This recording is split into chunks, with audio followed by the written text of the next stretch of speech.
Self confidence లేక చాలామంది లైఫ్లో వెనకబడిపోతూ ఉంటారు. ఈ సెల్ఫ్ కాన్ఫిడెన్స్ మీలో కూడా తక్కువ ఉందా ఎక్కువ ఉందా మీకు ఎలా తెలుస్తుంది? ఇప్పుడు క్లాస్లో ఉన్నారు, ఒక్క డౌట్ కూడా అడగట్లేదు, అంటే అడిగితే ఏమనుకుంటారో అని భయపడుతున్నారు. ఇది సెల్ఫ్ కాన్ఫిడెన్స్ లోపం.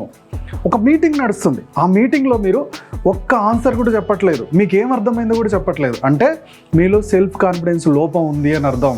నలుగురిలో ఉన్నారు, అందరూ ముచ్చట్లు చెప్తున్నారు, కానీ మీ అభిప్రాయాన్ని అక్కడ వ్యక్తపరచట్లేదు, అంటే మీలో సెల్ఫ్ కాన్ఫిడెన్స్ లోపం ఉంది అని అర్థం. దీనికి సొల్యూషన్ ఏంటి?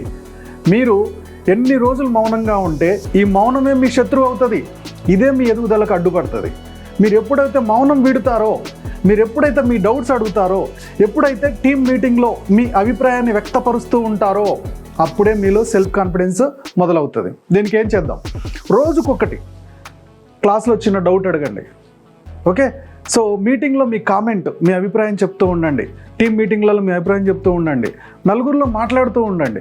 ఇలా రోజుకొక ప్రయత్నం చేస్తూ చేస్తూ చేస్తూ మీలో సెల్ఫ్ కాన్ఫిడెన్స్ అనేది, మాట్లాడే విధానం, మాట్లాడే ఫ్లో అనేది బిల్డ్ అవుతూ ఉంటుంది. ఇలాంటి చాలా టిప్స్ తెలుసుకోవడానికి మన ఛానల్ సబ్స్క్రైబ్ చేసుకోండి. వీడియో లైక్ చేయడం, షేర్ చేయడం మర్చిపోకండి.